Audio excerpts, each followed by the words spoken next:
Breaking the siege of Gaza, hundreds of pro-Palestinian activists are determined to deliver aid to the Gaza Strip, despite Israel's threats to block them. Are these missions of any real use?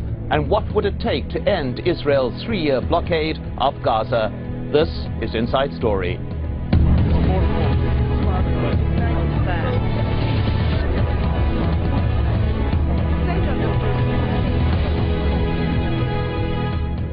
Hello and welcome to the program. I'm Mike Hanna. A flotilla of ships has set sail with a common purpose, the destination Gaza. Carrying 10 tons of medical equipment and other aid, it's considered the biggest effort to alleviate the 3-year-old siege on the Strip. The scene is now set for a confrontation with the Israelis. Avigdor Lieberman, Israel's foreign minister, has described the operation as an attack on Israel's sovereignty. It's clear that it's a provocation against us. It's a violence against our sovereignty, and we really have all determination and political will to prevent this provocation against us. And we hope that the international community will understand us I think that we're ready at any cost, as I mentioned, to prevent this provocation. However, in Gaza, deposed Prime Minister Ismail Haniyeh welcomed the initiative, hopeful that the siege will be broken. The convoy cruising to Gaza is carrying a loud message with regards to the siege imposed on Gaza. An unjust international resolution will be broken by a just international one. The flotilla organizers remain defiant, saying they will not allow the Israeli Navy on board. But whatever the outcome, one thing is clear: the Israeli siege of Gaza is once again in the international spotlight.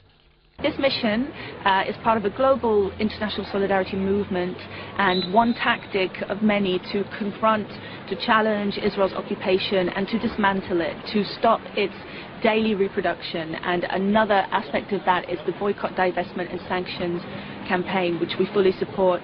And we want to break the siege. We want to topple it from the sea border side. We want to open up a sea lane. Well, joining our discussion today are our guests. In Gaza, Omar Shaban, director of the Gaza-based Palestinian think tank Powell Think. In Tel Aviv, Shmuel Sandler, a senior research associate at the Begin Sadat Center for Strategic Studies. And in London, Essam Youssef, member of the International Committee to Break the Siege of Gaza. And let's begin there, Essam Youssef. What is the primary purpose of this mission, to get aid into Gaza or to publicize the siege? I think the only mission for this convoy is to get the aid to the besieged Palestinians. And those people are peacemakers. They are standing by the Palestinians' need. And the only purpose for them is to take the relief to those people in Gaza, mainly the children, the disabled people. And those people have been under siege for 3 years now. And there were a siege for over 1,000 days. And the people are suffering so much, and the whole people from the international world are standing by the Palestinian people, and they're trying to get the relief to those in need in Gaza. Well, Omar Shaban, in Gaza, let's ask you, what purpose do you think such missions serve? Such mission, I think it has many objectives. First of all, such mission indicate clearly the failure of the effort of the government and the United Nations, the quartet, to pressure Israel to remove the siege. In 12 days, this siege will celebrate the 3rd years of this siege. This siege is unprecedented in history. Since 3 years, only 1% of the product are allowed to Gaza. All of them are relief. Many people lost their lives for the lack of the medicine and the medical treatment. Many students have not been allowed to go to their educational places worldwide. The second objective of the siege is to bring some humanitarian material.